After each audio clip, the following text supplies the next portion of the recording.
Cold temperatures and intermittent rainfall didn't deter protesters from assembling outside WIDR and Bistro Kalamazoo on Monday, April 19th. Over a dozen community members gathered to protest the establishment following allegations of drink tampering in a viral TikTok made by a WMU student. The Kalamazoo Department of Public Safety is currently investigating the allegations. Each participant came with their own motivation and stories from within.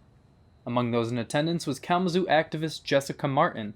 She shared her experience of being drugged at WIDR when she was 21.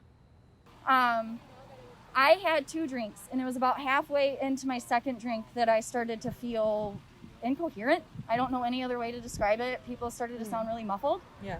I started to feel really dizzy and floaty, and I had been drugged before by somebody on campus, so I knew that that's what I was experiencing. I told my friends. One other of my friends had similar things going on. Mm-hmm. We left. We went back to the apartment. I only remember part of the drive. I'm really lucky that my friends stayed with me and that they listened to me. So is my other friend. And I woke up the next day about 5 hours later asking what happened with a throbbing headache. I was extremely nauseous. And we just assumed I'd been drugged. And we don't go, when I was that age, we didn't go get tested because, what's happening, they don't believe you. And it was one of those, you shouldn't have gone there, like what they're saying to you guys, like we were warned about that place, This motivated Martin, now 32, to continue advocating for change.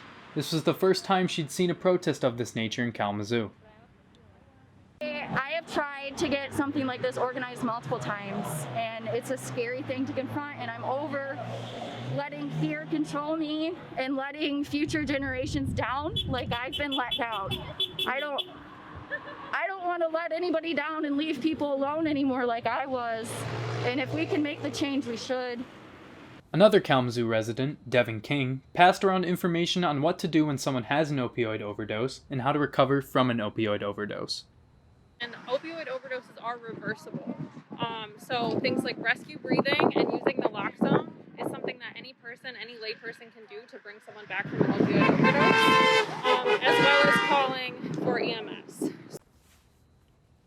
Kits containing naloxone, commonly known as Narcan, are available to the public for a low cost or for free in Kalamazoo.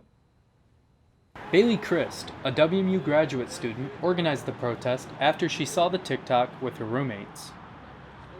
We want to educate the public that this is not a good place to go, hopefully get it shut down. We want to encourage others who have possibly experienced a bad experience here to come forth if they feel comfortable and to know that they're not alone. A tow truck was called by the property manager to remove any vehicles from protesters who parked in the Campus Point property parking lot. Stephen Dion of Graham's Towing Company said towing protesters' cars made him feel uncomfortable. For this particular matter, it is a little comfortable. Having to talk to people and explain every time what's going on. You never know how they're going to come out and react, to their car getting moved. Usually I never have problems with it. I'm good at explaining what's going on and never got into any fights or anything like that. The interview with Dion was cut short moments after it began, as the property manager threatened to call the towing company's owner.